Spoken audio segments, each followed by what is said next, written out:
चलाएं। बिस्मिल्लाहिर्रहमानिर्रहीम।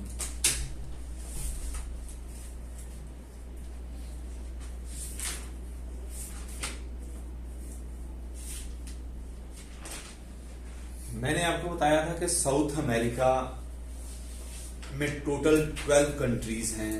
कंट्रीज वो हैं जिन्हें यूएनओ रिकॉग्नाइज करता है। यूएनओ का मैंने कहा था यूनाइटेड नेशन ऑर्गेनाइजेशन, अक़वाम मुत्तहिदा।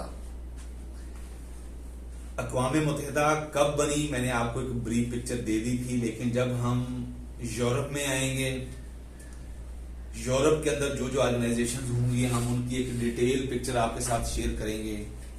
इसलिए जस्ट अभी आपने यूएनओ को एक साइड पे लिख लेना है ताकि आपके पास ये चीज एक रहे कि यूएनओ क्या है। यूएनओ यूनाइटेड नेशन ऑर्गेनाइजेशन, अक़वाम मुत्तहिदा। अक़वाम मुत्तहिदा ने जिन कंट्रीज को अभी तक रिकॉग्नाइज किया है वो हमारे पास 193 कंट्रीज हैं। अब इन 193 कंट्रीज में से साउथ अमेरिका के अंदर जितने कंट्रीज हैं वो 12 कंट्रीज हैं। ये चीज अब आपको याद हो जानी चाहिए। इन 12 कंट्रीज में सबसे पहले आपके पास इतनी प्रैक्टिस हो जाए कि आप सोचें कि मैंने सबसे पहले मैप इसका लेना है। मैंने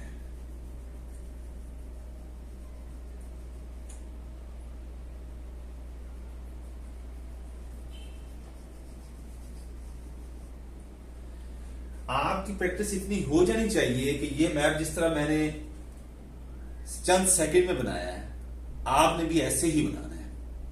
कौन सा कंट्री कहां खड़ा है आपको अभी इस लेक्चर के बाद दोबारा जरूरत ना पड़े ये किसी से समझने की या कोई वीडियो देखने की कि मुझे साउथ अमेरिका के किसी कंट्री की समझनी है। सबसे पहले जब हम हमारे जमीन को देखते हैं, हम अपने प्लेनेट को देखते हैं इसको, तो हमें दो चीजें नजर आती हैं जिसको हम बोलते हैं इक्वेटर। इक्वेटर वो सेंट्रल लाइन है जिससे हमने अपने इस प्लेनेट को डिवाइड किया हुआ है। इसे कहते हैं इक्वेटर। इक्वेटर इक्वेटर क्या होता है? इक्वेटर 0 डिग्री लेटीट्यूड है। लेटीट्यूड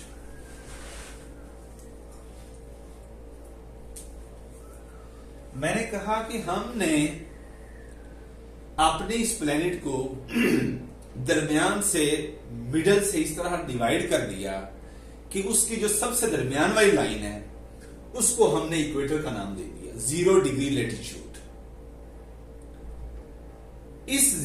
ये जो इक्वेटर है जिसके इर्द गिर्द जमीन मूव करती है, सूरज मूव नहीं करता, जमीन मूव करती है।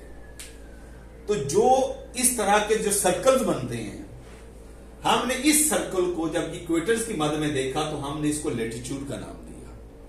और ये इस पे कौन सी डिग्री है? 0 डिग्री लेटीट्यूड। ये इक्वेटर क्वेश्चन आता है साउथ अमेरिका के हवाले से सबसे पहले कि इक्वेटर के ऊपर से साउथ अमेरिका के कौन कौन से कंट्रीज हैं। ये ऑब्जेक्टिव का क्वेश्चन है। हमने सबसे पहले, मैंने उस दिन आपको एक टेक्निक दिया था कि आपने उसको याद कर लेना। सबसे पहले ECB,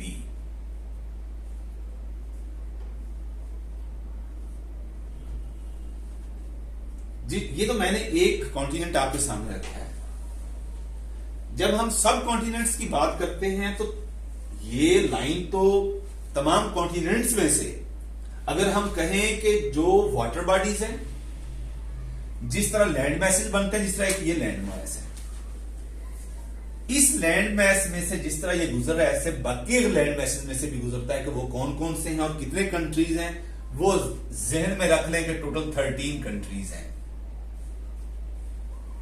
लैंड मैसेज के अंदर ये वो लाइन जहां से आपका ये इक्वेटर गुजर रहा है, ये टोटल 13 कंट्रीज हैं और आपके 4 कॉन्टिनेंट्स हैं। ये ऑब्जेक्टिव आपकी तैयार हो रही है। 4 कॉन्टिनेंट्स हैं ये आपके। जब मैंने साउथ अमेरिका की बात की, साउथ अमेरिका में से 3 कंट्रीज हैं जहां जो इक्वेटर से गुजर रहे हैं, ये आपको याद हो गया आज। 3 कंट्रीज, ये मैंने उसको इससे भी बता दिया आपको। ई फॉर एक्वाडोर, यहां पे आपका एक्वाडोर है।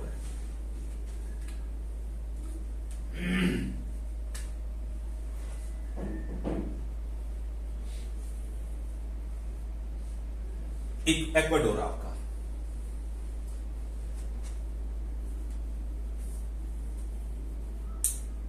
सी for Colombia, B for big,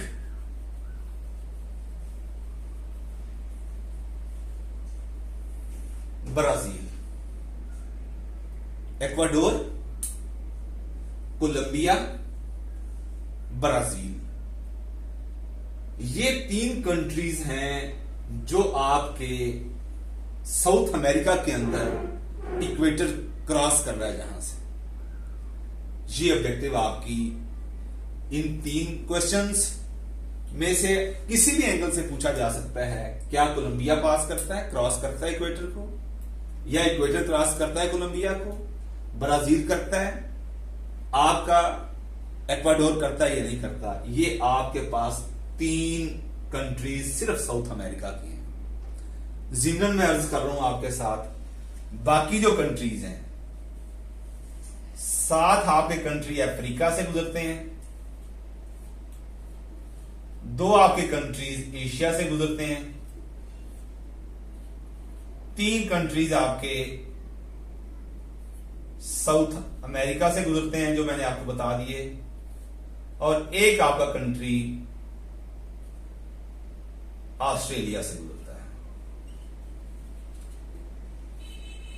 7 2 9 3 12 और 1 13, ये आपके टोटल 13 कंट्रीज हो गए।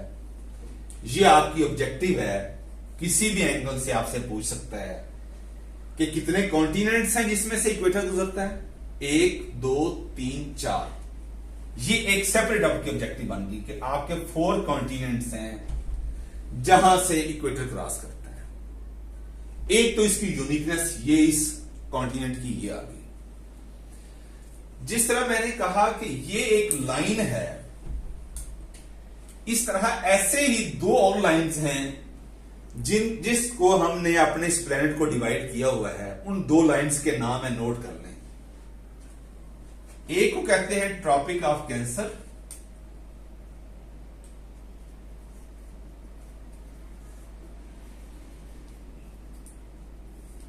दूसरे को कहते हैं tropic of Capricorn. Capricorn 23.5 degree centigrade, 23.5 degree.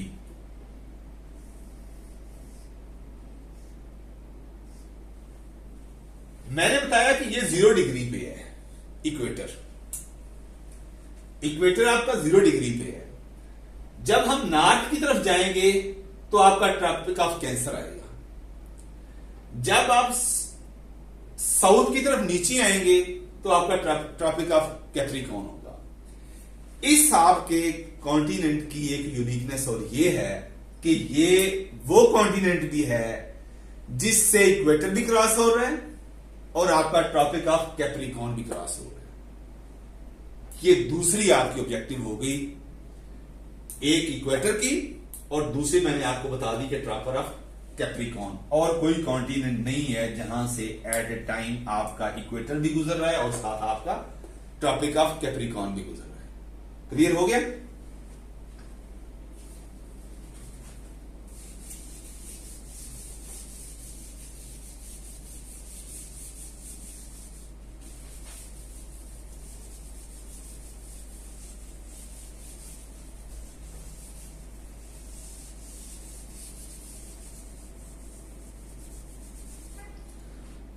अब पहला कंट्री है इक्वेटर, जो हमने बताया आपको। इक्वेटर लिख लेना है आपने, इसका कैपिटल क्या है?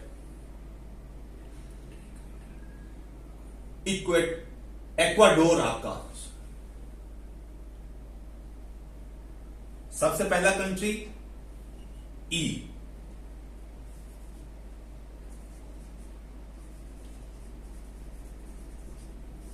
एक्वाडोर। क्यूटो इसका कैपिटल है।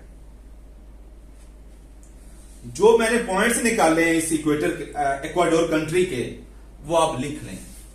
ये आपको नोट्स अलहदा भी शेयर कर दिए जाएंगे।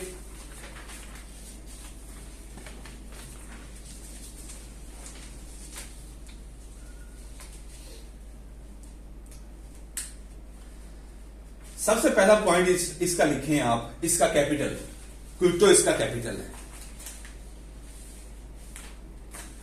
दूसरा पॉइंट, इसका प्रेसिडेंट, कैपिटल हो गया, प्रेसिडेंट इसका डैनियल नोबोआ। आपका साथ साथ करंट अफेयर भी चलेगा, ये सब करंट प्रेसिडेंट है, मौजूदा।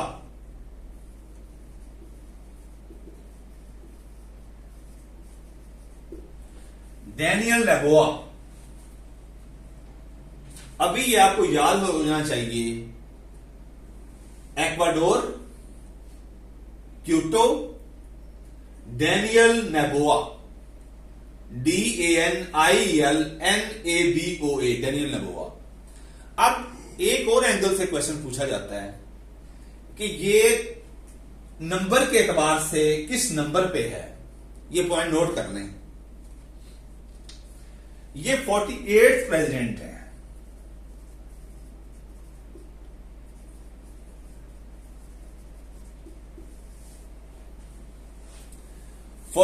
प्रेसिडेंट एक्वाडोर का डैनियल नोबोआ है। इसकी पॉलिटिकल पार्टी कौन सी है? पॉलिटिकल पार्टी डैनियल नोबोआ जो रूलिंग पार्टी है,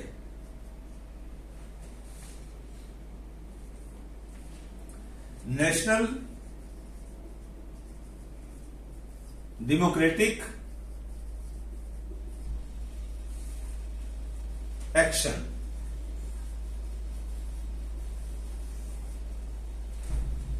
Ecuador, Kyoto, Daniel Noboa, 48th president.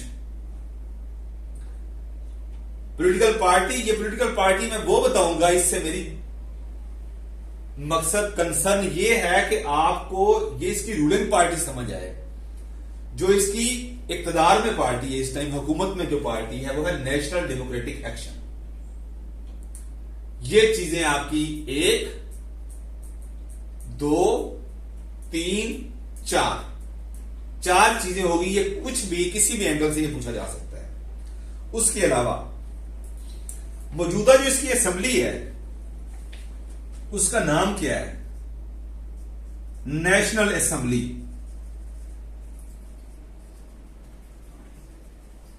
इसकी पार्लियामेंट का नाम क्या है? नेशनल असेंबली है।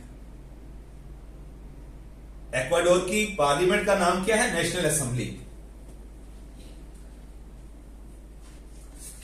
इससे पहले इसका नाम क्या था? कांग्रेस।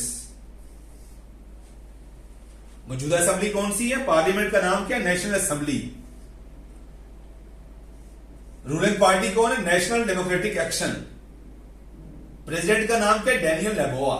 48वां सदर है ये इक्वाडोर का।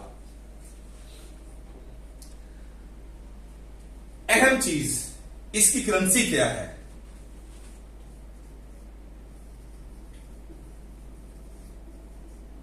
USD, United state dollar. ये कैपिटल, करेंसी। कैपिटल आपके पास आ गया क्यूटो, करेंसी आ गई USD। प्रेसिडेंट आपके पास आ गया डैनियल नोबोआ, 48th प्रेसिडेंट। उसकी पार्टी कौन सी है? National democratic action. पार्लियामेंट का नाम क्या है? National assembly. और इससे पहले इसका नाम क्या था? कांग्रेस। अहम और चीज, इक्वाडोर ने आजादी कहां से हासिल की?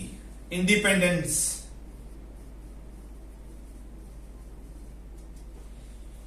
Spain.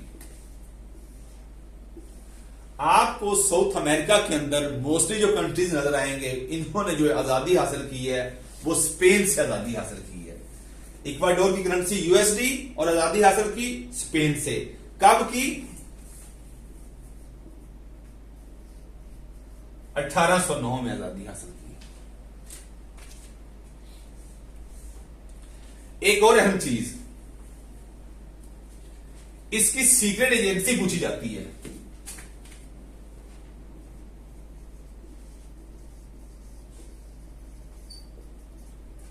Secret agency, national intelligence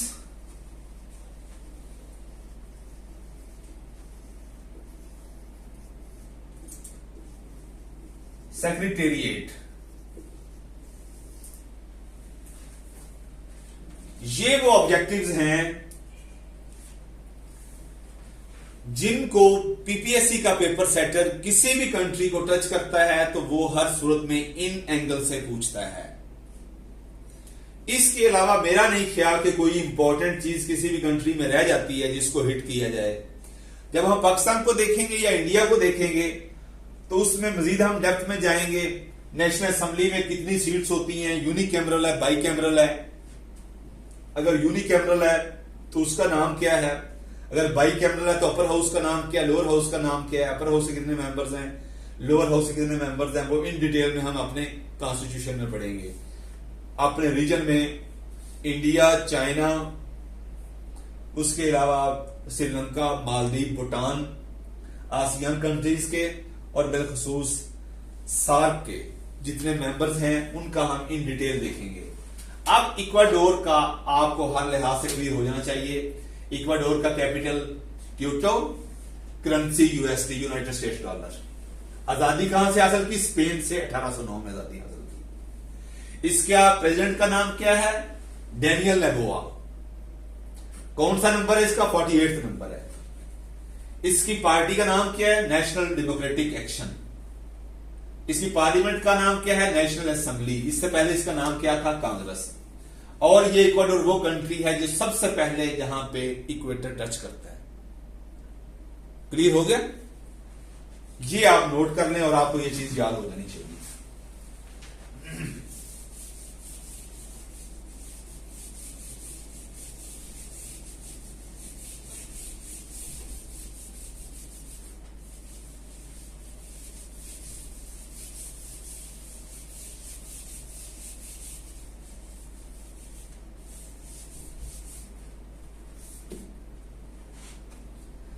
next country हमारा है कोलंबिया। ईसीबी मत भूलिएगा। अगर आपने कंट्रीज याद रखने हैं, ये आपका कंट्री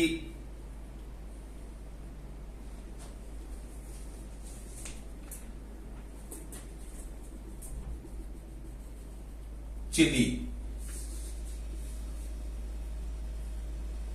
ये सांप की शक्ल का जो आपके सामने मैप बनता है और इसके साथ जो आपका ये कंट्री है दूसरा,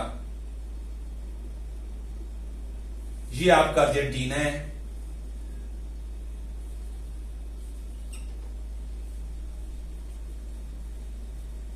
अर्जेंटीना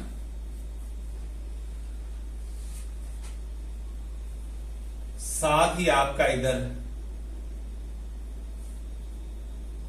यूराग्वे है। यहां पे आपका पैराग्वे है। 3 कंट्रीज मैंने आपको ये बता दिए। यहां पे आपका एक और कंट्री है वेनेजुएला।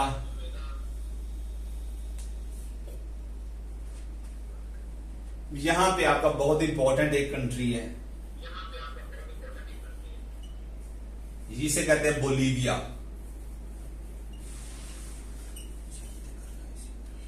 यहां पे एक कंट्री है पेरू।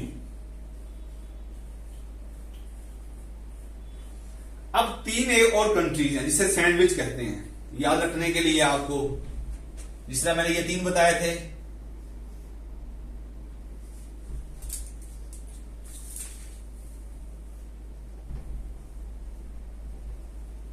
सरीनेम,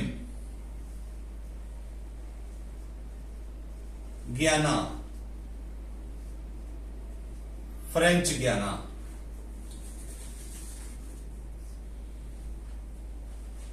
एक, 2, 3, 4, 5, 6, 9, 10 और 3, 13। अब इनमें से इस कंट्री को आप निकाल दें, यूएनओ इसे रिकॉग्नाइज नहीं करता। टोटल हमने कहे कि 12 कंट्रीज हैं जिसको यूएनओ रिकॉग्नाइज करता है। अब इसमें से ये मैंने आपको एक बताया था कंट्री,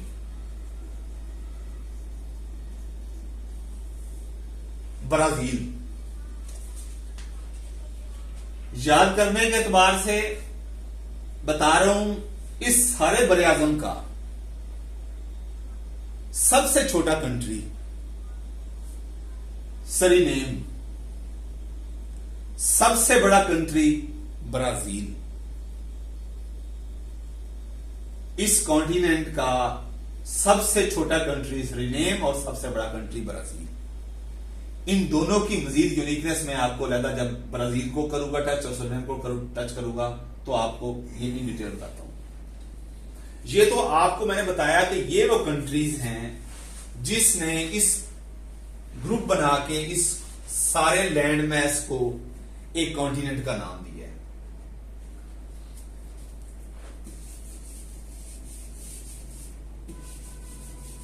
अब हम बात करते हैं कोलंबिया की। वही उसकी सीक्वेंस आपने रखनी है।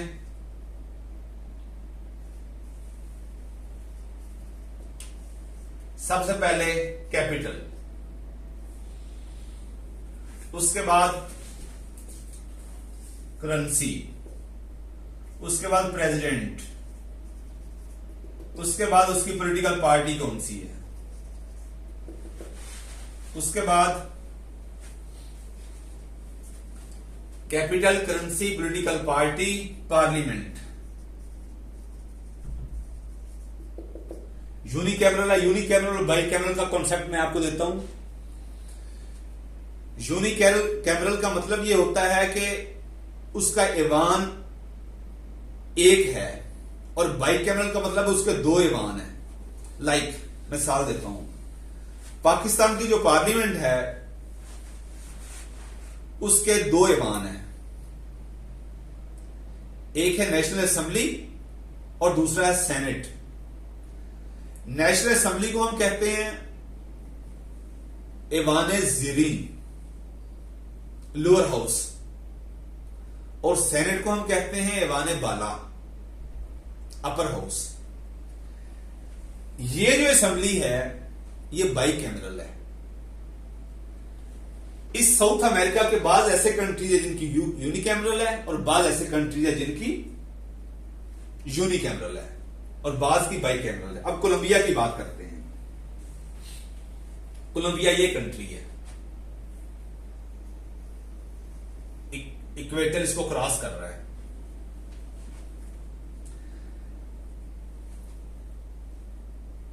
इसका सबसे जो बड़ा सिटी है बोगोटा, ये कैपिटल भी है और साथ ही इस कंट्री का सबसे बड़ा शहर भी है बोगोटा। कोई इसमें रॉकेट साइंस नहीं, कोई मुश्किल नहीं है। कोलंबिया, बोगोटा, ये आपको याद हो जाना चाहिए। उसके बाद इसका president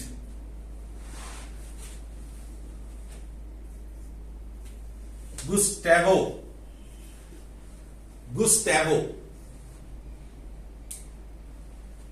petro.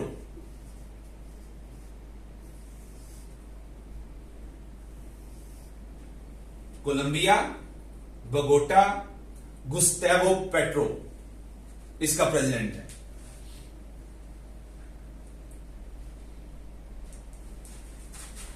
Human, HUMANE, Colombia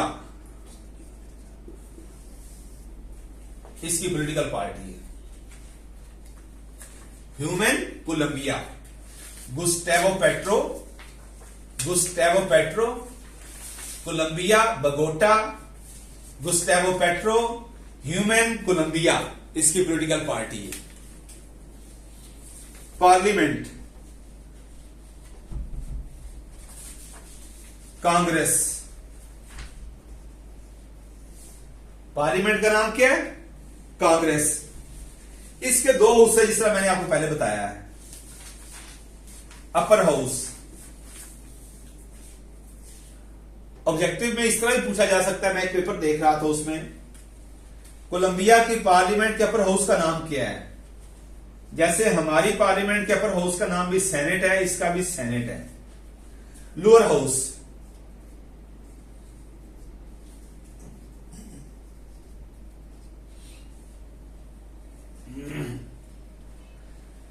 chamber of representatives.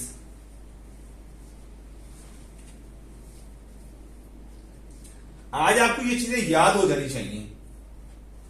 Parliament कौन सी है? Congress, C. Colombia, Bogota, Gustavo Petro, Humane Colombia. Parliament का नाम सी से ही Congress, upper house Senate, lower house Chamber of representatives.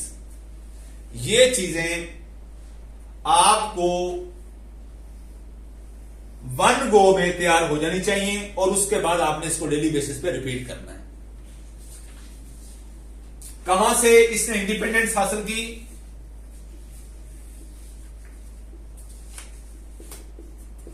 Spain, 1809 में।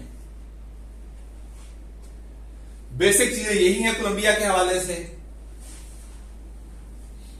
Independent Spain 1809, chamber of representatives congress, upper house senate, parliament congress, C से याद रख लो।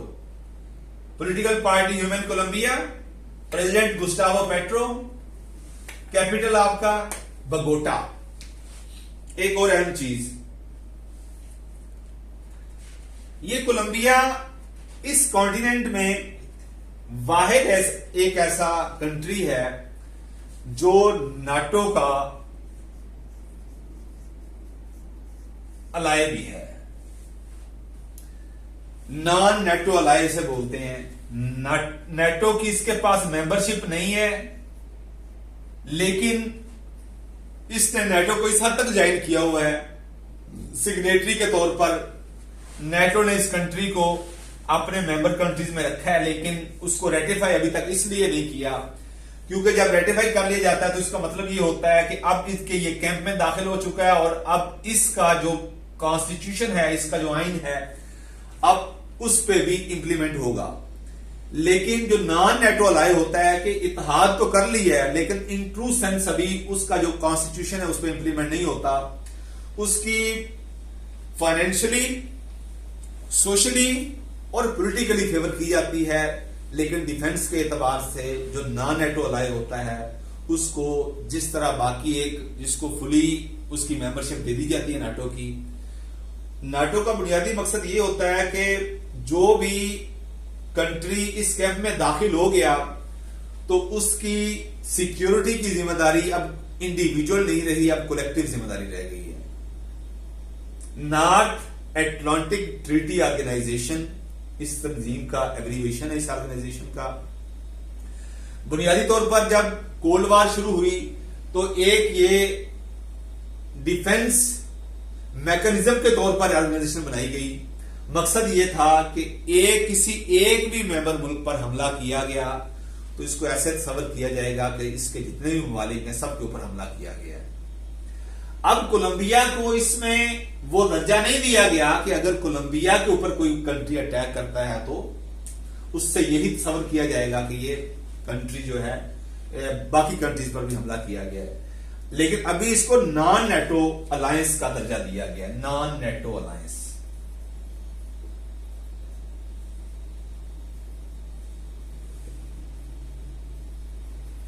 और ये इस कॉन्टिनेंट का वाहिद कंट्री है जिसको इस हद तक कभी दर्जा दिया गया, इसके अलावा कोई और कंट्री नहीं है साउथ अमेरिका के अंदर। इसके अलावा करेंसी कोलंबियन पिसो, PESO, पिसो। सी से कोलंबिया, सी से कोलंबिया, सी से कांग्रेस, और कोलंबिया से ही इसकी करेंसी आपने याद रखें पिसो। आपको इसमें मोर देन 3 कंट्रीज नजर आएंगे, 3 कंट्रीज से ज्यादा आपको इस कॉन्टिनेंट में नजर आएंगे जिनकी करेंसी पिसो है इस साउथ अमेरिका के अंदर। कैपिटल मैंने आपको बता दिया बोगोटा, करेंसी आपको बता दी कोलंबियन पिसो, प्रेसिडेंट इसका Gustavo Petro, political party human Colombia, parliament congress, 2 house है इसके, अपर हाउस और लोअर हाउस। अपर हाउस का नाम सेनेट है, लोअर हाउस का नाम आपको मैंने बता दिया चैंबर ऑफ रिप्रेजेंटेटिव है। इसके अलावा नॉन नेटो अलाय भी है ये कंट्री।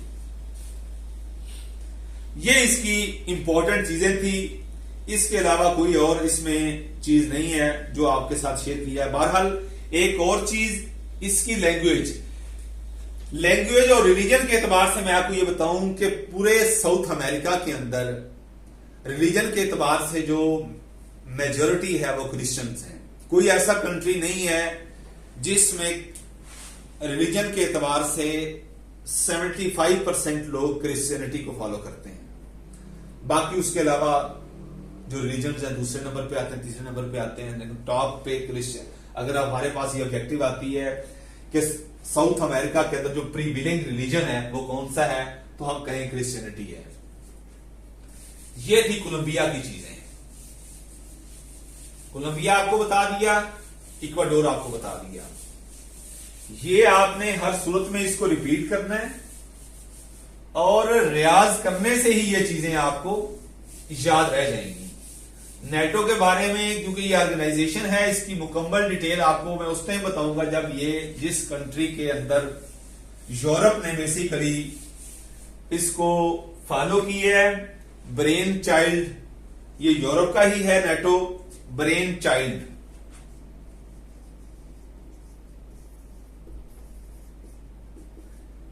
किस जहन की ये पैदावार है, ये यूरोप का आइडिया है। कहते हैं कि this idea was a brain child of Europe, NATO. उन्होंने अलायंस बनाया एक, उसका बुनियादी मकसद ये है कि अगर किसी एक मुल्क पर हमला होता है तो उसका मतलब ये होगा कि ये नाटो के जितने भी मेंबर्स कंट्रीज हैं सब पे हमला किया गया है। जिस कंट्री को ये स्टेटस दे दिया जाता है कि उसका मेंबर है, तो फिर उसकी सिक्योरिटी की जिम्मेदारी इंडिविजुअल उस कंट्री की नहीं रह जाती, वो एक कलेक्टिव उसकी जिम्मेदारी बन जाती है नाटो के टोटल मेंबर्स की। बहुत इंपॉर्टेंट कंट्री है ब्राजील। बी से याद रखिएगा, बी से बिग और बी फॉर ब्राजील। इस कॉन्टिनेंट का सबसे बड़ा कंट्री और सबसे इंपॉर्टेंट कंट्री ब्राजील है। और सबसे छोटा कंट्री मैंने आपको बता दिया, सरीनेम, भूलना नहीं है।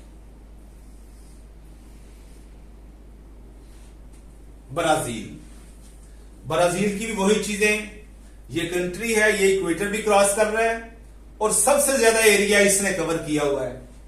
45% से ज्यादा एरिया इस कॉन्टिनेंट का ब्राजील ने कवर किया हुआ है। More than 45% area of the continent. वही सीक्वेंस हम रखेंगे इसकी, ये ब्राजील है।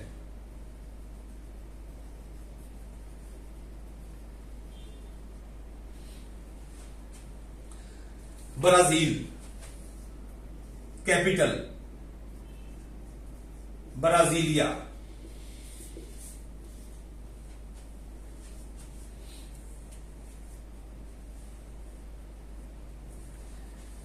इसका president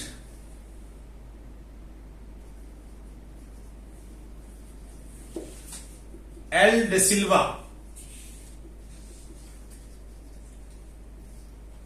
Brasilia.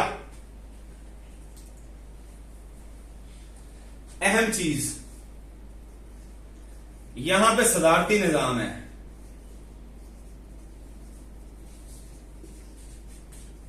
Presidential form of government है। अब प्रेसिडेंशियल फॉर्म ऑफ गवर्नमेंट से क्या मुराद है? एक है parliamentary form of government,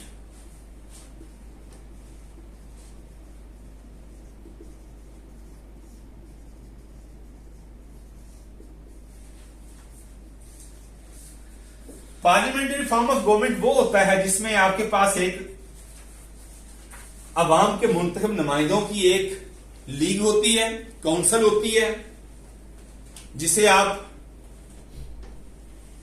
assembly कहते हैं। यह असेंबली एक भी हो सकती है जिसे हम यूनिकैमरल कहते हैं। अगर इसके दो ऐवान हो तो हम इसे बाइकैमरल कहते हैं। जिस तरह हमारे यहां है, हमारे पास नेशनल असेंबली है और सेनेट है। बहुत आगे इंपॉर्टेंट क्वेश्चन आएगा कि हमारे नेशनल असेंबली के मेंबर्स की टोटल तादाद कितनी है, हमारे सेनेट के मेंबर्स की तादाद कितनी है, पहले कितने थे, अब कितने हैं, इनका टेन्योर कितना होता है, टाइम पीरियड कितना होता है। ये जो पार्लियामेंट्री फॉर्म ऑफ गवर्नमेंट है जिसमें एग्जेक्टिव पावर्स जो होती हैं, एग्जेक्टिव अथॉरिटी प्राइम मिनिस्टर के पास होती है।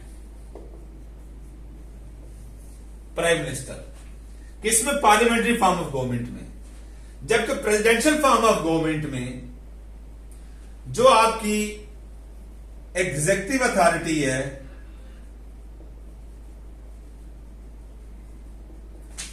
वो आपकी प्राइम मिनिस्टर के पास नहीं होती, वो आपकी प्रेसिडेंट के पास होती है। और ये जो प्रेसिडेंट है ये अकाउंटेबल नहीं होता,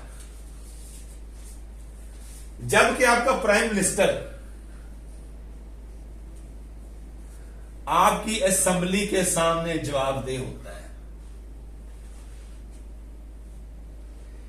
ये है प्रेसिडेंशियल फॉर्म ऑफ गवर्नमेंट और पार्लियामेंट्री फॉर्म ऑफ गवर्नमेंट में डिफरेंस। यहां पे असेंबली में डिबेट होती है, मुकम्मल डिबेट होगी एक टॉपिक पे। एक बिल पेश किया है, उस पे डिबेट होगी, क्या यह कानून बनना चाहिए कि नहीं बनना चाहिए। अगर असेंबली उसे पास कर देती है तो फिर वहां से वो सेनेट में जाता है, अपर हाउस में जाता है। सेनेट से अगर उसको एक्सेंट और अप्रूवल मिल जाती है तो फिर वो प्रेसिडेंट के पास जाता है, और प्रेसिडेंट भी अगर उसे पास कर देता है तो फिर वो एक कानून बन जाता है। ये एक प्रॉपर तरीकाकार है जो पार्लियामेंट्री फॉर्म ऑफ गवर्नमेंट में होता है। प्रेसिडेंशियल फॉर्म ऑफ गवर्नमेंट में वन मैन शो तकरीबन होता है, लेकिन अगर किसी मुल्क का कल्चर, वहां का सेटअप, वहां का जमहूरी इस तरह का सेटअप बन चुका हो कि लोग अपने मुंतखब नुमाइंदों के जरिए अगर अपने हेड ऑफ स्टेट का भी इख्तिसाब करना चाहें तो वहां पे भी ये प्रेसिडेंशियल फॉर्म ऑफ गवर्नमेंट बड़ा सूट करता है। लाइक ऑब्जेक्टिव ही आती है, ये ऑब्जेक्टिव का क्वेश्चन है, पीपीएससी के पेपर में बार बार पूछा गया कि अमेरिकन जो कॉन्स्टिट्यूशन है वो किस तरह का फॉर्म ऑफ गवर्नमेंट देता है। वो पार्लियामेंट्री फॉर्म ऑफ गवर्नमेंट देता है या प्रेसिडेंशियल फॉर्म ऑफ गवर्नमेंट देता है? तो उसका जवाब यह है कि प्रेसिडेंशियल फॉर्म ऑफ गवर्नमेंट देता है। हमारा 1956 या 1962 या 1973 हमारे 3 कॉन्स्टिट्यूशन आए। तीनों कॉन्स्टिट्यूशन में मुख्तलिफ किस्म की स्पिरिट पेश की गई। जो हमारा 1962 का कॉन्स्टिट्यूशन था, बुनियादी तौर पर वो प्रेसिडेंशियल फॉर्म ऑफ गवर्नमेंट दिया। हम तो तजुर्बा करते रहे ना, तजुर्बा करते रहे। प्रेसिडेंशियल 1962 के कॉन्स्टिट्यूशन ने क्या दिया? Presidential form of government. फिर 1973 कॉन्स्टिट्यूशन ने क्या दिया? Parliamentary form of government. 1956 constitution ने क्या दिया? To some extent presidential form of government और to some extent parliamentary form of government. लेकिन वो चीजें नहीं चली, जिसके बाद प्रेसिडेंशियल फॉर्म ऑफ गवर्नमेंट 1962 में ये ऑब्जेक्टिव हमारे पास पास्ट पेपर्स में 12 पूछी गई है कि 1962 का जो कॉन्स्टिट्यूशन है वो presidential form of government introduce करवाता है या पार्लियामेंट्री फॉर्म ऑफ गवर्नमेंट करवाता है। उसका जवाब ये है कि वो presidential form of government introduce करवाता है। और एक और अहम चीज जो मैंने आपको बताई वो ये कि अमेरिकन कॉन्स्टिट्यूशन जो है, American constitution presidential form of government बताता है या पार्लियामेंट्री फॉर्म ऑफ गवर्नमेंट बताता है। उसका जवाब ये है कि अमेरिकन कॉन्स्टिट्यूशन भी presidential form of government he introduce करवाता है। इसीलिए अमेरिका के अंदर प्रेसिडेंशियल फॉर्म ऑफ गवर्नमेंट है, जबकि यूके के अंदर पार्लियामेंट्री फॉर्म ऑफ गवर्नमेंट है। हमने क्योंकि अपना सारा पॉलिटिकल सेटअप यूके से बारो किया है, हमारा कॉन्टिनेंट यूके की एक कॉलोनी रहा है, हमने जो भी कॉन्स्टिट्यूशनल मशीनरी हासिल की वो बरतानिया से की और बरतानिया की ही रिमेनिंग्स में से एक remaining parliamentary form of government है जो हमारे पास इंट्रोड्यूस इस टाइम नाफिजुल है और एनफोर्स्ड है। ये ब्राजील का बता रहा था, ब्राजील का भी प्रेसिडेंशियल फॉर्म ऑफ गवर्नमेंट है। इसमें एग्जीक्यूटिव अथॉरिटी किसके पास होती है? प्रेसिडेंट के पास होती है। प्रेसिडेंट का मैंने आपको नाम बता दिया, एल डी सिल्वा, याद रख लेना आपने, एल डी सिल्वा।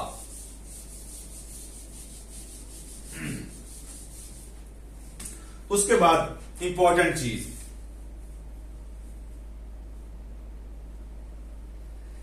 ये जो एल डी सिल्वा प्रेसिडेंट है ये साउथ अमेरिका के अंदर वाहिद प्रेसिडेंट है जो G20 का प्रेसिडेंट भी रहा है। अब ये G20 क्या है? G20 दुनिया की सबसे बड़ी इकोनॉमिक जो पावर्स हैं, ब्राजील भी उनमें से एक है और ये जो एल डी सिल्वा प्रेसिडेंट है ब्राजील का, वो इसका प्रेसिडेंट भी रहा है G20 का। ये ब्राजील का कौन सा नंबर है इसका प्रेसिडेंट का? 39th नंबर है इसका, 39वां सदर रहा है ये ब्राजील का। कौन सा नंबर है? 39वां नंबर है ब्राजील का, एल डी सिल्वा, डी सिल्वा 39th नंबर है इसका। इसके अलावा इसकी पार्लियामेंट का नाम है नेशनल कांग्रेस।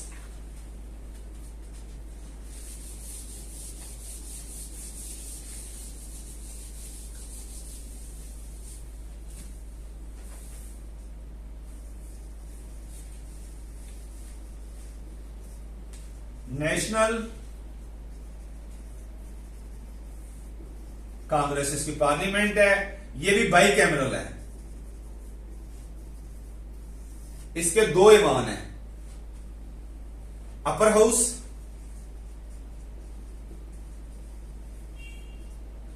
दूसरा है लोअर हाउस। अपर हाउस का नाम national senate,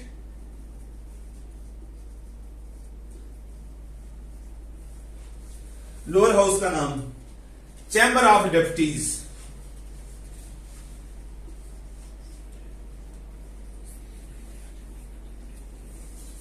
chamber of deputies bicameral, upper house national senate, lower house chamber of deputies. L D सिल्वा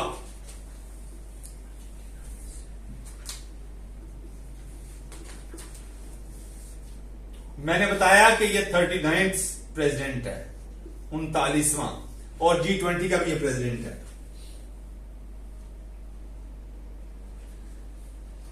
इसकी करेंसी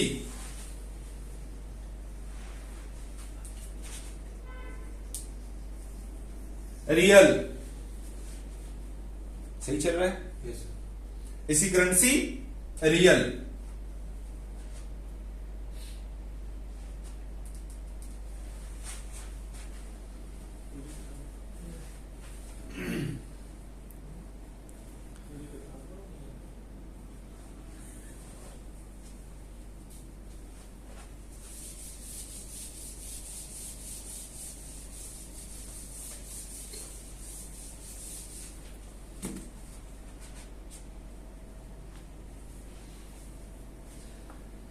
अब एक और इंपॉर्टेंट चीज है,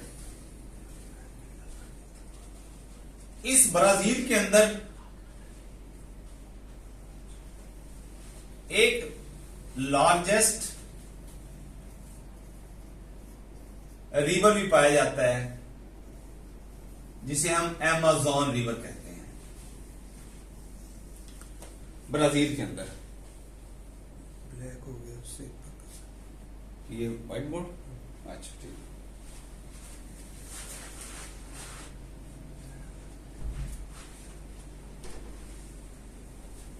उसके बाद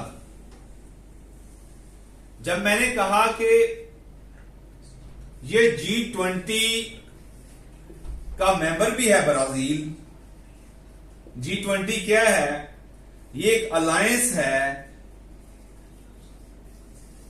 दुनिया की 20 बड़ी इकोनॉमिक पावर्स का। दुनिया की 20 इकोनॉमिक पावर्स का ये अलायंस है। तो इसकी सबसे मेजर जो चीज है, लार्जेस्ट एक्सपोर्ट,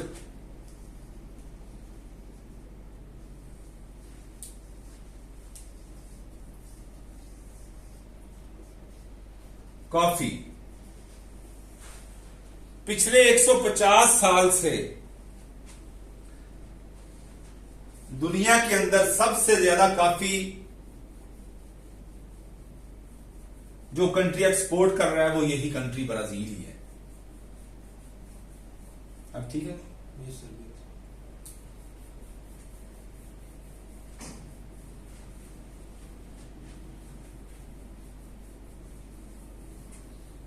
ये जो फॉर्म ऑफ गवर्नमेंट है इसको आपने नहीं बोलना, प्रेसिडेंशियल फॉर्म ऑफ गवर्नमेंट,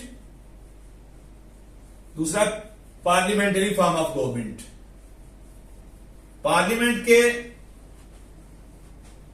दो ऐवान हैं, एक को यूनिकैमरल कहते हैं, अगर एक हो, अगर किसी के दो है तो उसे बाइकैमरल कहते हैं, ऐवान जीरी और ऐवान बाला।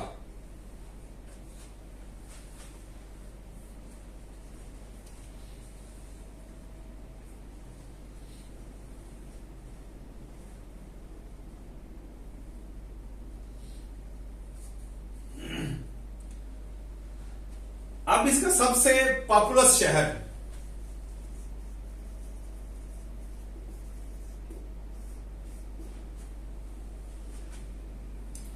साओ पालो।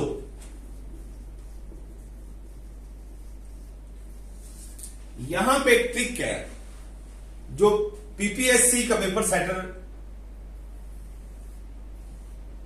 हमें उलझाने की कोशिश करता है। ये दो कंट्रीज आ जाते हैं, ब्राजीलिया और साओ पालो। इसका कैपिटल तो ब्राजीलिया है और मोस्ट पॉपुलर सिटी जो है वो साओ पालो है। हमने कैपिटल याद किया हुआ, मोस्ट प्रोबेबली यही समझ किया जाता है कि कैपिटल भी ये होगा, हालांकि इसका जो पॉपुलर सिटी है वो साओ पालो है, ये ध्यान में रखिए। और इसी नाम की मुनासबत से ही इसकी जो लार्जेस्ट सी पोर्ट है उसका नाम भी साओ पालो सी पोर्ट है। और इसी नाम की मुनासबत से ही इसकी जो लार्जेस्ट एयरपोर्ट है वो भी साओ पालो है। ये दो ऑब्जेक्टिव्स आपकी, और तीसरा के इसका पॉपुलर सिटी, उसके बाद लार्जेस्ट सी पोर्ट और लार्जेस्ट एयरपोर्ट साओ पालो है, और इसका कैपिटल ब्राजीलिया है। और एरिया के एतबार से सबसे बड़ा कंट्री इस कॉन्टिनेंट का भी ब्राजील ही है। मैंने कहा बी से याद रखना है आपने, बी से ब्राजील और बी से ब्राजीलिया उसका कैपिटल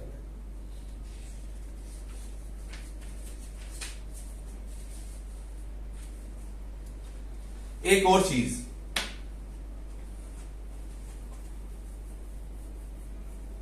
इस कॉन्टिनेंट के अंदर दुनिया का सबसे बड़ा रेन फॉरेस्ट भी पाया जाता है।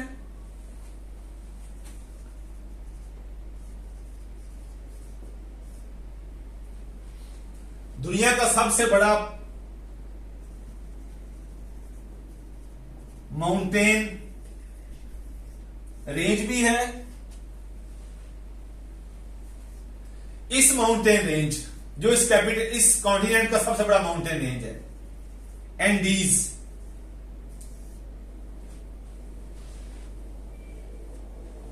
बेसिकली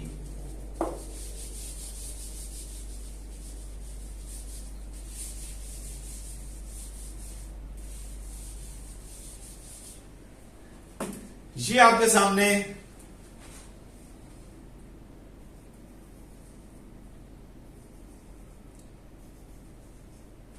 ये कॉन्टिनेंट है। यहां से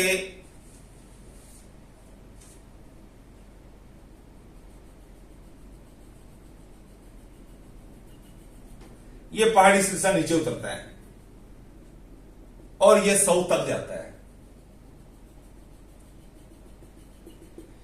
इस पहाड़ी सिलसिले ने, जिसको हम एंडीज माउंटेन रेंज कहते हैं, इसने ब्राजील को बड़ी इंपॉर्टेंस दे दी है।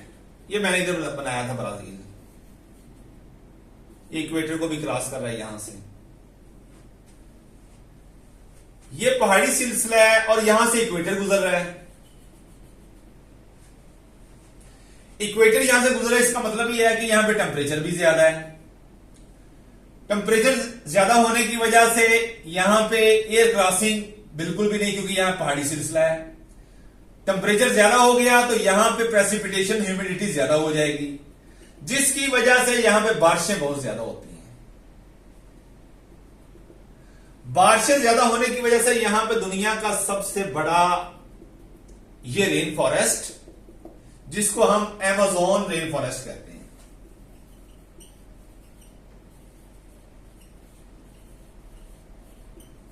किसके अंदर है? ब्राजील के अंदर है। जब रेन फॉरेस्ट यहां पे बहुत ज्यादा होती है, जिसकी वजह से ये जंगल की वजह से उसकी जरखेजी, क्लाइमेट, ह्यूमिडिटी, टेम्परेचर, जिसकी वजह से बारिशें ज्यादा होती हैं और अल्टीमेटली इन बारिशों के ज्यादा होने की वजह से यहां पे इस बरआज़म के अंदर, इस कंट्री के अंदर सबसे बड़ा बेसन बनता है, जिसको हम कहते हैं अमेज़न बेसन।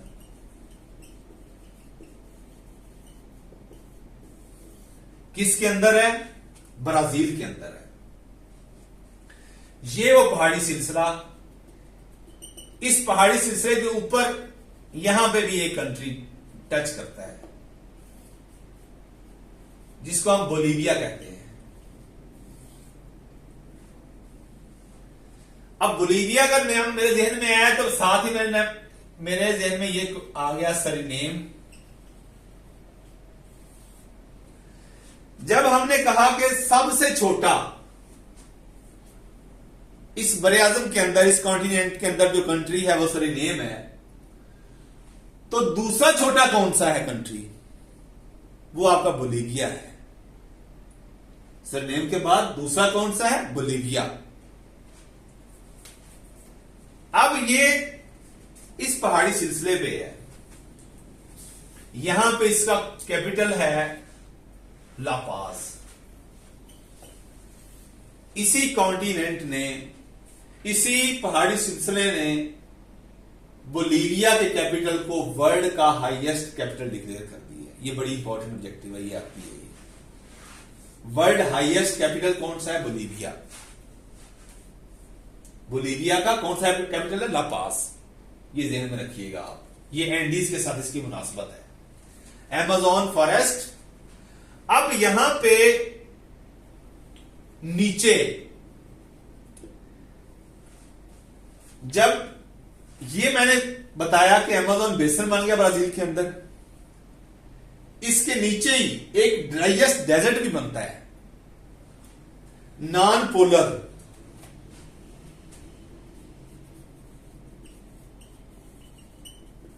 ड्राइएस्ट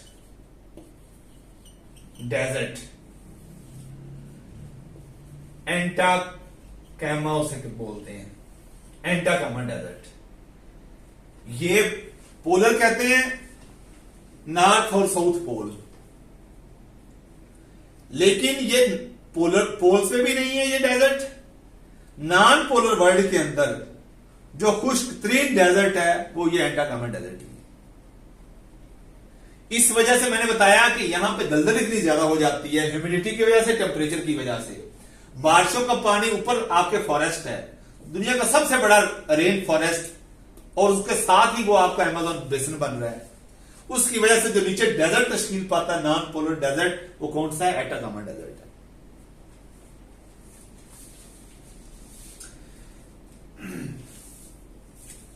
इसके अलावा ब्राजील की मैं बात कर रहा था, अभी हमारा वो ब्राजील कंप्लीट नहीं हुआ।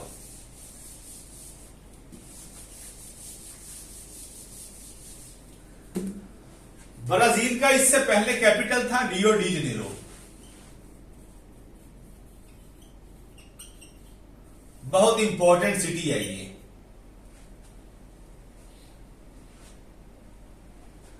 (1960) तक ब्राजील का ये कैपिटल था। 1960 के बाद ब्राजीलिया बना दिया गया इसका कैपिटल। अब ये रियो डी जनेरो की एक और इंपॉर्टेंट मशहूर होने की वजह कि 2016 की जो समर ओलंपिक्स थी,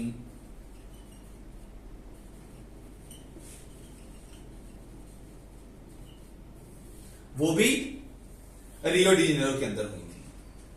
ये इंपॉर्टेंट सिटी है, याद रखने का। और ये जो 2016 की समर ओलंपिक्स हैं, ये साउथ अमेरिका के अंदर वेरी फर्स्ट टाइम हुई थी। Very first time in south America. और जो ओलंपिक्स हुई है तो 2016 में हुई है, और वो किस शहर में हुई है? रियो डी जनेरो शहर में हुई है। ये किस कंट्री का शहर है? ब्राजील का ये शहर है।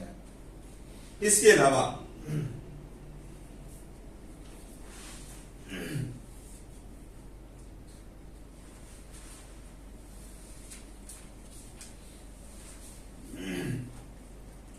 ये इसी जंगल की वजह से, फॉरेस्ट है, दुनिया का सबसे बड़ा रेन फॉरेस्ट है ब्राजील के अंदर, तो इसी वजह से ही ब्राजील को लंग्स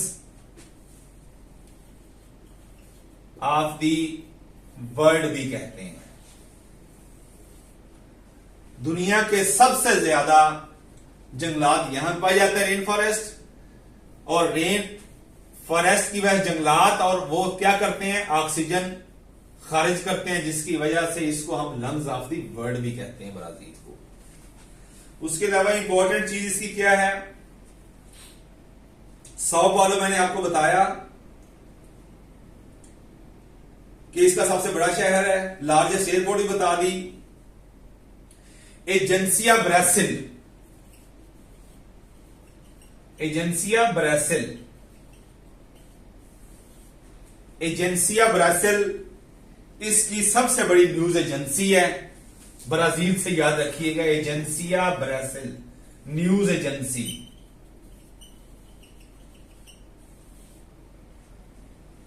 ये याद रखने वाली चीज है, ये ऑब्जेक्टिव आ सकती है पेपर में। काफी का मैंने आपको बता दिया कि पिछले 150 साल से ये काफी सबसे ज्यादा दुनिया के अंदर एक्सपोर्ट कर रहा है। और इसकी बाकी दो एक्सपोर्ट, शुगर भी इसके अलावा जो है वो इसकी मेन एक्सपोर्ट में से एक एक्सपोर्ट ये भी है।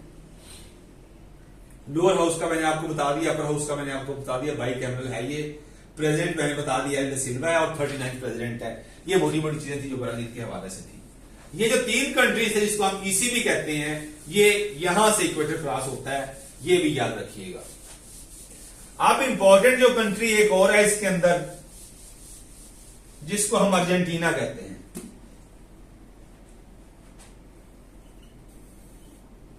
यहां पे ये कंट्री वाकई है, उल्टा ए की शक्ल में, चिली के साथ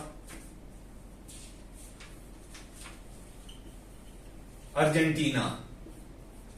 जब अर्जेंटीना की बात आती है, लियोनेल मेसी का नाम ज़हन में आ जाता है।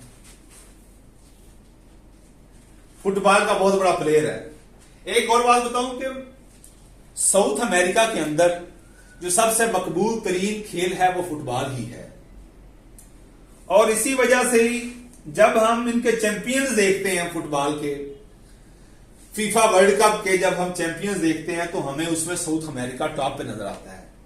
वो अर्जेंटीना हो, वो यूराग्वे हो, वो ब्राजील हो, हमें यही कंट्रीज फीफा की दुनिया में छाए हुए नजर आते हैं। अब हम अर्जेंटीना की बात करते हैं। पहले मैं आपको फीफा वर्ल्ड कप के बारे में थोड़ी चीजें बता दूं।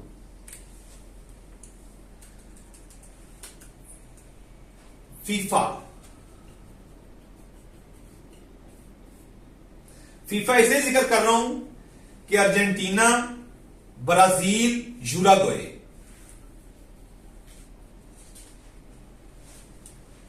ये 3 कंट्रीज हैं जिनका डायरेक्टली इनडायरेक्टली बहुत ज्यादा इंफ्लुएंस है फुटबॉल पे। यूराग्वे का इसलिए कहा कि जो सबसे पहला 1930 के अंदर फीफा का वर्ल्ड कप हुआ था वो यूराग्वे के अंदर हुआ था और यूराग्वे ने जीता था। ब्राजील का इसलिए कि ब्राजील ने 5 टाइटल जीते हुए हैं। अर्जेंटीना का इसलिए कि अर्जेंटीना ने 3 टाइटल जीते हुए हैं। फीफा में total 30 federation, international federation of football association, बाद औकात इसका एब्रीविएशन पूछ लेते हैं। 1904 में पेरिस में फ्रांस के अंदर इसकी बुनियाद रखी गई फीफा की। इसका हेडक्वार्टर बहुत इंपॉर्टेंट ऑब्जेक्टिव है। फीफा का हेडक्वार्टर ज्यूरिच। कौन सा शहर है इस कंट्री का? स्विट्जरलैंड का ज्यूरिच। ये इंपॉर्टेंट ऑब्जेक्टिव है जो आपको हर सूरत में आनी चाहिए। अब इसका प्रेसिडेंट कौन है फीफा का?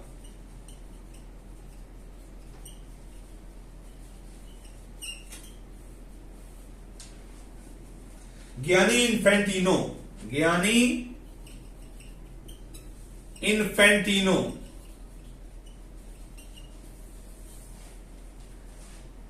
फीफा का प्रेसिडेंट है और ये 2016 से है।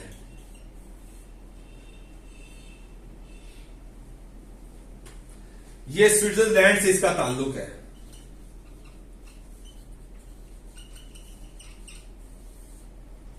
गियानी इन्फेंटिनो 2016 से प्रेसिडेंट है फीफा का। फीफा का हेडक्वार्टर ज्यूरिच, स्विट्जरलैंड। 1904 में इसकी बुनियाद रखी गई पेरिस के अंदर। ये याद रखिएगा, ये पेरिस और ज्यूरिच ये आपस में मिक्सअप हो जाते हैं और दोनों इंपॉर्टेंट है अपनी जगह पे। मौजूदा इसका प्रेसिडेंट कौन है? Gianni Infantino. मौजूदा फीफा का चैंपियन कौन है?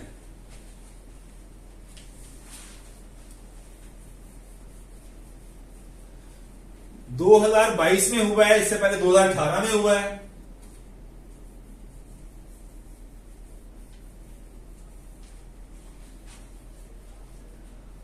हर 4 साल बाद ये वर्ल्ड कप होता है, हर 4 साल बाद।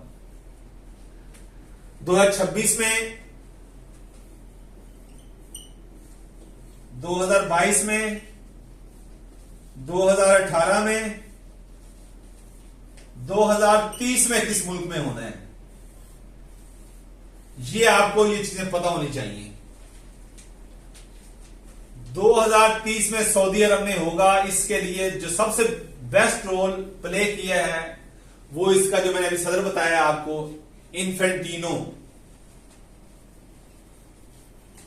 भूलना नहीं है, ये 2016 से है। ये इसने सबसे ज्यादा रोल प्ले किया है कि सऊदी अरब को भी इसको होस्ट करने का मौका मिलना चाहिए, गियानी इन्फेंटिनो ने।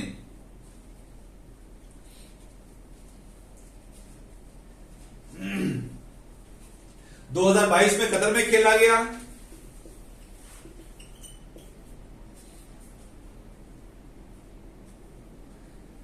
फर्स्ट टाइम ये मुस्लिम दुनिया में फर्स्ट टाइम हुआ है ये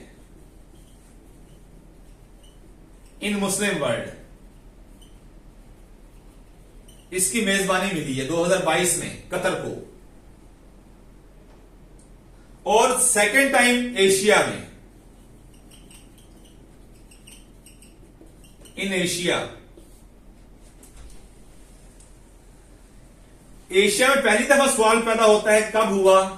2002 में, जब साउथ कोरिया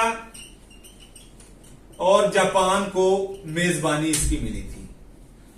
कब? 2002 में फर्स्ट टाइम। और उसके बाद पूरे 20 साल बाद कतर को और ये मुस्लिम वर्ल्ड, फर्स्ट टाइम मुस्लिम वर्ल्ड में ये इसकी मेजबानी दी गई थी। और इसमें विनर कौन था? यही ब्राजील 2022 का। उसके अलावा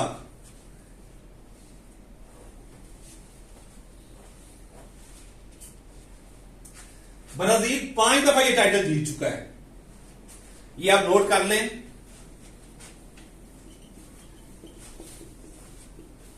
ऑब्जेक्टिव आ जाती है कि फर्स्ट टाइम कब जीता या लास्ट टाइम कब जीता। लास्ट टाइम ब्राजील 2022 में,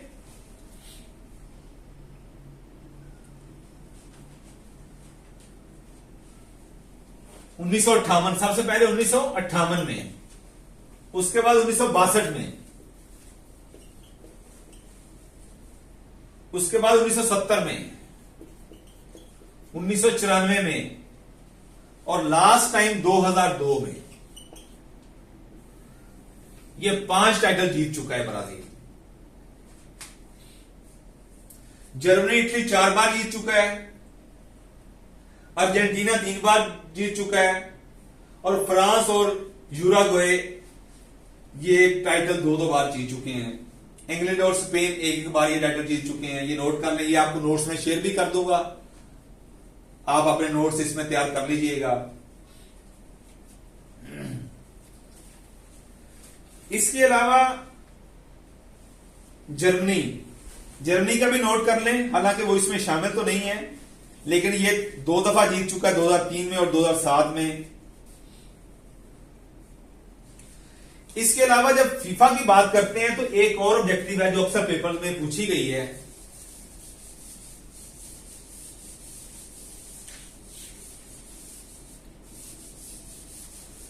वो सिर्फ ये टाइटल ही है, कोपा कप। पूरा नाम तो है इसका कोपा अमेरिका कप, लेकिन पेपर में ये वर्ड नहीं आता। मैंने अक्सर देखा है, ये एक दफा मैंने भी अटेम्प्ट किया था, तब ये नहीं था। तो पूछते हैं कि एसोसिएटेड विच गेम, तो वो भी फुटबॉल से एसोसिएटेड किया जाता है। ये भी गेम फुटबॉल, इसको भी फुटबॉल से एसोसिएट करते हैं, और ये भी साउथ अमेरिका के अंदर ही खेला जाता है, कोपा कप।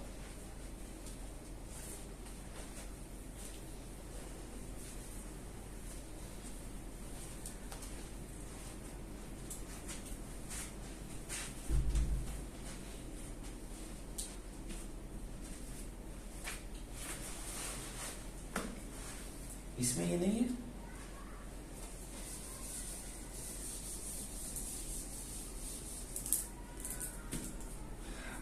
ये जनरल चीजें थी जो मैंने आपको फीफा के हवाले से बताई, ये आपको पता होना चाहिए। आपको एक मैंने एंगल भी दे दी है।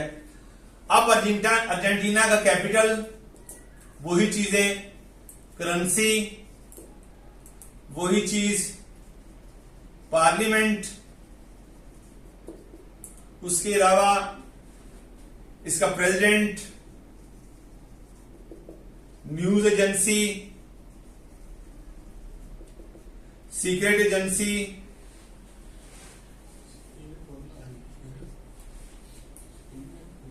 Capital Buenos Aires, Argentina, Buenos Aires, Buenos Aires. Argentina पिसो,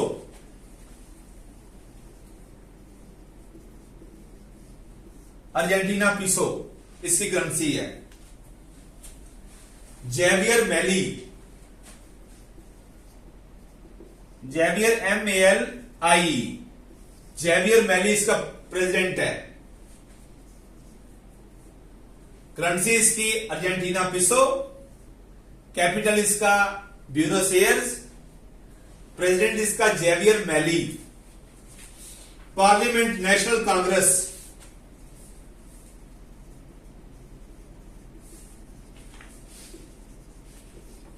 नेशनल कांग्रेस, और ये बाई कैमरल है।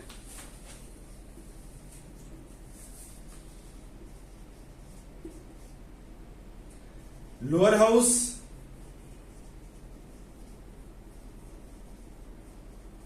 Upper house. लोअर हाउस को क्या कहते हैं? Chamber of deputies, chamber of deputies. और अपर हाउस को सेनेट। एंड पे मैं आपको एक डिटेल नोट्स में आपको दे दूंगा जिसमें हम ये अलग-अलग कर लेंगे दुनिया के अंदर कितने कंट्रीज हैं जिनके अपर हाउस का नाम सेनेट है, जिनके लोअर हाउस का नाम चैम्बर ऑफ डेप्यूटीज है, चैम्बर ऑफ रिप्रेजेंटेटिव है या नेशनल असेंबली है। दुनिया के अंदर कितने मुल्क हैं जिनके पार्लियामेंट का नाम सिर्फ पार्लियामेंट है, जिनके पार्लियामेंट का नाम कांग्रेस है। ये सारी चीजें मैं आपसे शेयर कर लूंगा। The port of Buenos Aires, जिस तरह मैंने बताया इसका कैपिटल है ब्यूनस एयर्स। इसका जो सी पोर्ट है, the port of Buenos Aires, इसका सबसे बड़ा और बिगेस्ट जो सी पोर्ट है ब्यूनस एयर्स, ये याद रखिएगा। और इसकी लैंग्वेज जो है वो स्पेनिश है।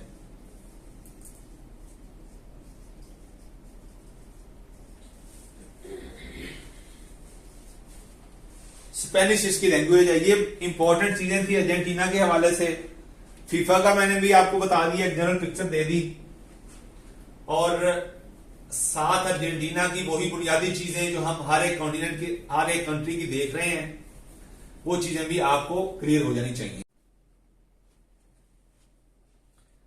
जी, अब हम डिस्कस करेंगे पेरू को। पेरू का कैपिटल लीमा है। पेरू को पैर से याद रखना है और इसका करेंसी है इसकी सोल। इसकी करेंसी है सोल। प्रेसिडेंट है डीना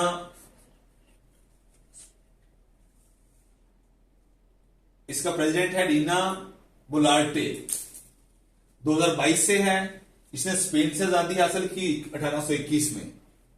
1821 में स्पेन से आजादी हासिल की। इसकी सीक्रेट एजेंसी है दीनी, DINI। एयरलाइंस है लैटम पेरू की, लैटम पेरू एयरलाइन इसकी है। न्यूज एजेंसी है इसकी एडीना, और सी पोर्ट है इसकी पोर्ट ऑफ कैलो। इसकी पोर्ट ऑफ कैलो इसकी सी पोर्ट है। ये इसकी इंपॉर्टेंट चीजें थी। इसमें दो ही इंपॉर्टेंट चीजें होती हैं जो अक्सर पूछी जाती हैं कि इसका कैपिटल क्या है, इसकी करेंसी क्या है। कैपिटल मैंने आपको बता दिया लीमा है, इसकी करेंसी सोल है। इसमें जो इसकी ऑफिशियल लैंग्वेज है वो स्पेनिश लैंग्वेज है इसकी। डीना बोलार्टे इसका 64th प्रेसिडेंट है, डीना बोलार्टे। और इसने आजादी हासिल की है, वो है स्पेन से आजादी हासिल की है। पार्लियामेंट इसकी कांग्रेस ऑफ रिपब्लिक है, कांग्रेस ऑफ रिपब्लिक, और इसकी यूनिकैमरल पार्लियामेंट है और इसकी 130 सीट्स होती हैं। स्पेन से 1821 में आजादी हासिल की। इसकी सीक्रेट एजेंसी मैंने बताया दीनी है, एयरलाइन लैटम पेरू है, और न्यूज एजेंसी एडीना है। और जबकि सी पोर्ट इसका पोर्ट ऑफ कैलाओ है, पोर्ट ऑफ कैलाओ। उसके बाद बोलीविया का मैंने आपको जस्ट कैपिटल बताया था। अक्सर कैपिटल भी इसका यही आता है क्योंकि इसका highest capital of the world है। ये highest capital of the world Bolivia कौन सा है? ला पाज है। करेंसी इसकी बोलीवियन बोलिवियानो है। लैंग्वेज इसकी स्पेनिश है, लैंडलॉक्ड कंट्री है, ये वाहिद कंट्री है जो किसी भी वाटर बॉडी से टच नहीं करता, इसलिए इसको लैंडलॉक्ड कंट्री कहते हैं। इसका जो एडमिनिस्ट्रेटिव सेंटर है वो भी लापाज ही है, लापाज। इसका जो प्रेसिडेंट है उसका नाम है लुइस एक्री 67th इसका प्रेसिडेंट है, और इसकी पार्टी का नाम है movement for socialism. Upper house Chamber of senators है, और जो लोअर हाउस है उसका चैम्बर ऑफ डिप्टीज है। और इसने स्पेन से 1825 में आजादी हासिल की है। न्यूज एजेंसी इसकी एबीआई है, और सीक्रेट एजेंसी इसकी बोलिवियन इंटेलिजेंस सर्विस है, और इसका साइमन बोलीवर को फादर ऑफ बोलीविया भी कहते हैं। Father of Bolivia Simon Bolivar को कहते हैं। इसके अलावा हमारा अगला कंट्री है पैराग्वे। यूराग्वे इधर वाकया है, जबकि पैराग्वे यहां पे वाकया ब्राजील की साइड पे। इसका कैपिटल असंशन है। करेंसी इसकी पैराग्वे गुरानी है, पैराग्वे गुरानी। ये भी लैंडलॉक्ड कंट्री है। इसका प्रेसिडेंट है सांतियागो पीना इसका प्रेसिडेंट है, और ये 52 प्रेसिडेंट है इसका नंबर जो है, और ये 2023 से है ये प्रेसिडेंट। पॉलिटिकल पार्टी इसका कोलोराडो है, इसकी पॉलिटिकल पार्टी का नाम कोलोराडो है। इसकी लेजिस्लेचर जो है वो कांग्रेस है। अपर हाउस का नाम सेनेट है, जबकि लोअर हाउस का नाम चैम्बर ऑफ डिप्टीज है।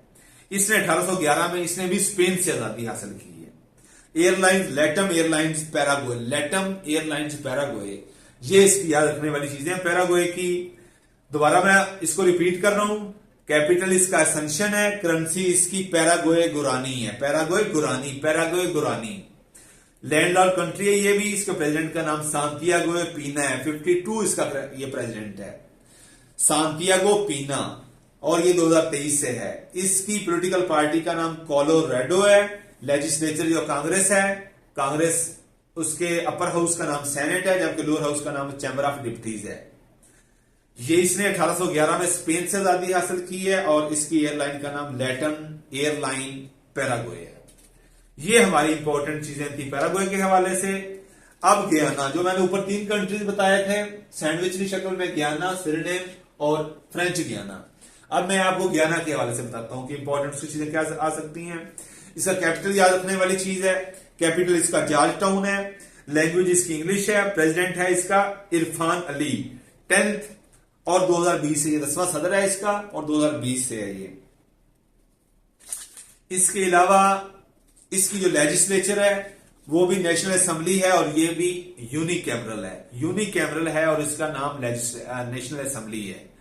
इसने बड़ी इंपॉर्टेंट चीज, ये ऊपर जो है, ये मैंने कहा कि जो 3 कंट्रीज हैं, एक के ऊपर फ्रांस का होल्ड है जो उसको डोमिनेट करता है, जो दूसरे को जिसने आजादी हासिल की वो यूके से आजादी हासिल की है गयाना ने। ये बड़ी इंपॉर्टेंट चीज है गयाना ने। बाकी आपने अक्सर इसके जो कंट्रीज देखे हैं उन्होंने इंडिपेंडेंस हासिल की है स्पेन से। ये गयाना ये 3 कंट्रीज हैं। नंबर 1 गयाना, GUIAN, गयाना, इसने यूके से अपनी आजादी हासिल की है। तीसरा है सरीनेम, दूसरा सरीनेम, और तीसरा है फ्रेंच गयाना।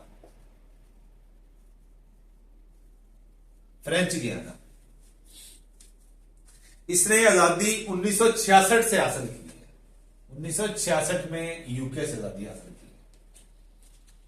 यूनिकैमरल है, 1966 से आजादी हासिल की है, और इसकी इंपॉर्टेंट पोर्ट का नाम है जॉर्ज टाउन। इसके पोर्ट का नाम है जॉर्ज टाउन, इंपॉर्टेंट ये चीज है। अब सुरिनेम का नाम है, इसका कैपिटल का नाम है पैरामरीबो। लैंग्वेज इसकी डच है। ये भी इंपॉर्टेंट चीज है। हालांकि बाकी साउथ अमेरिका के जो हमने कंट्रीज पढ़े उनकी जो नेशनल लैंग्वेज है वो ज्यादा उसकी है स्पेनिश है। इसकी डच है।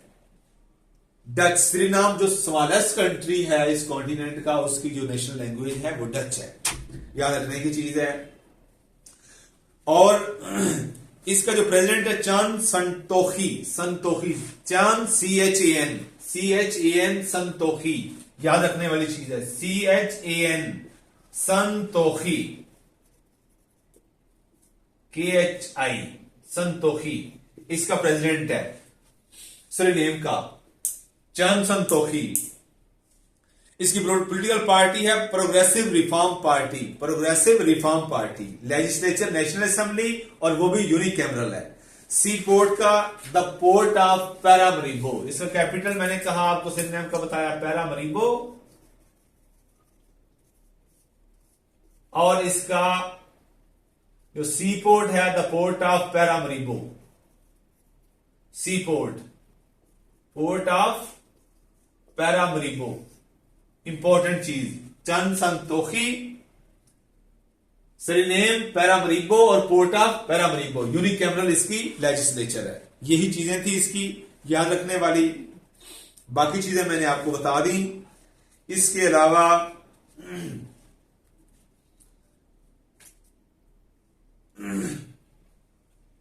यूरुग्वे को मैंने आपको बता दिया है, दोबारा रिपीट कर लेता हूं अहम चीजें इसकी।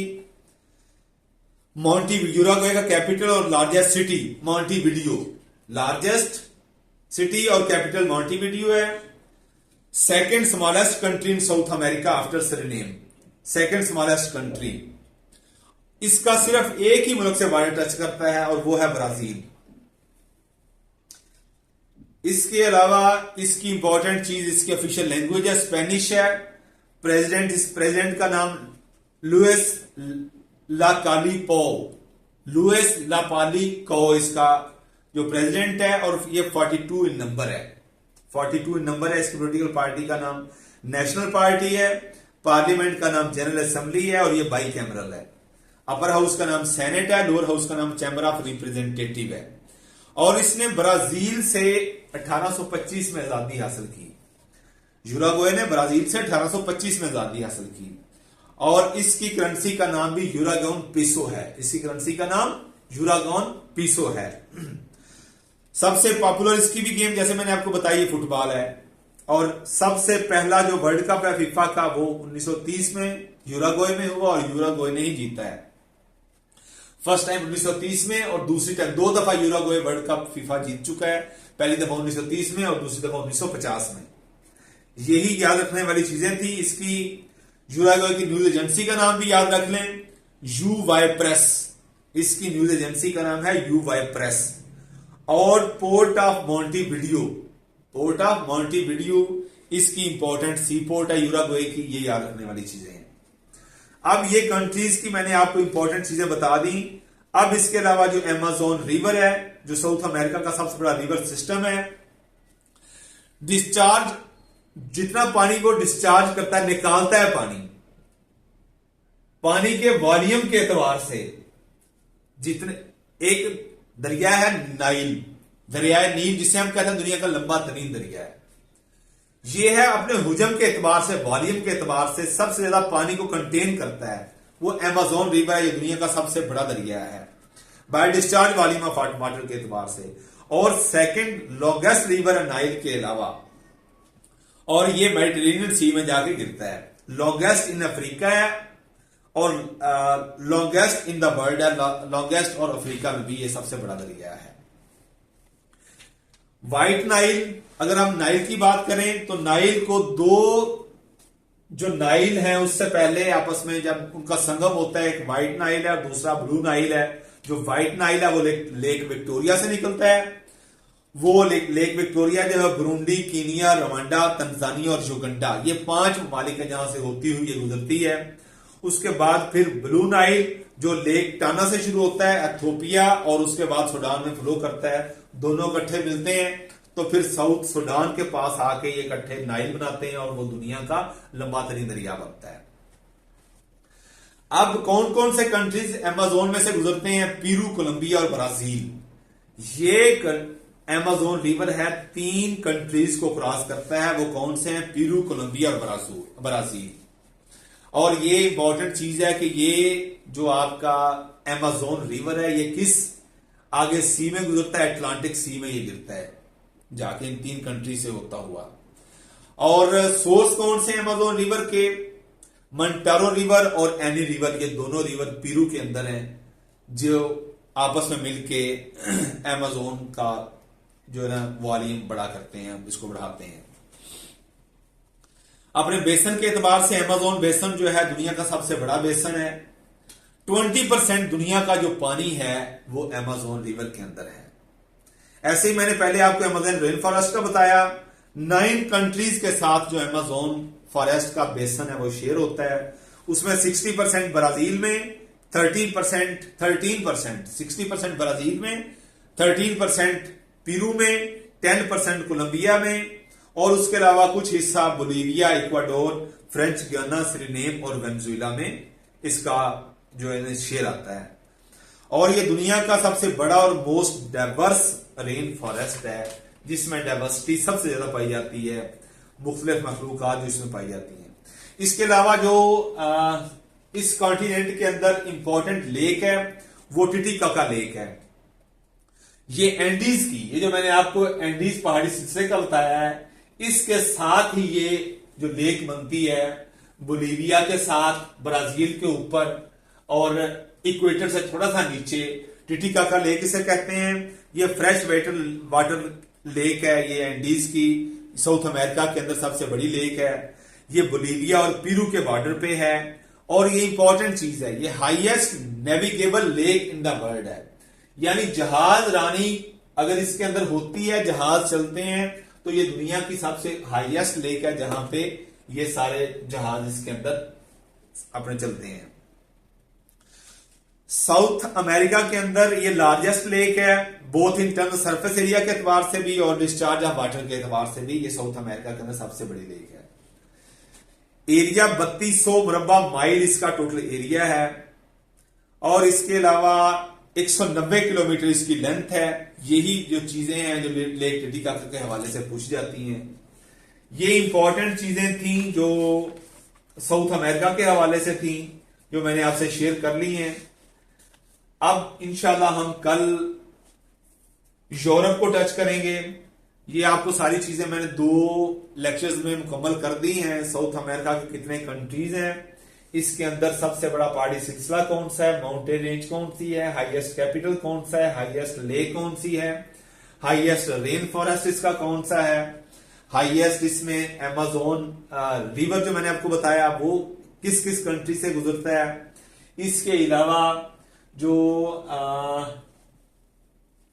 वर्ल्ड कप के हवाले से फीफा की मैंने बात की, फीफा वर्ल्ड कप किन किन कंट्री साउथ अमेरिका के अंदर छाया हुआ है फीफा वर्ल्ड कप, उसमें अर्जेंटीना, उसमें यूराग्वे, उसमें ब्राजील, ये हावी रहे, हमेशा से डोमिनेट इन्होंने किया है। ये मैंने आपको बता दिया है 2026 का कहां होना है फीफा वर्ल्ड कप, 2022 का कहां हुआ है, 2018 का कहां हुआ है, 2030 का कहां होना है, ये मैंने आपको चीजें बता दी।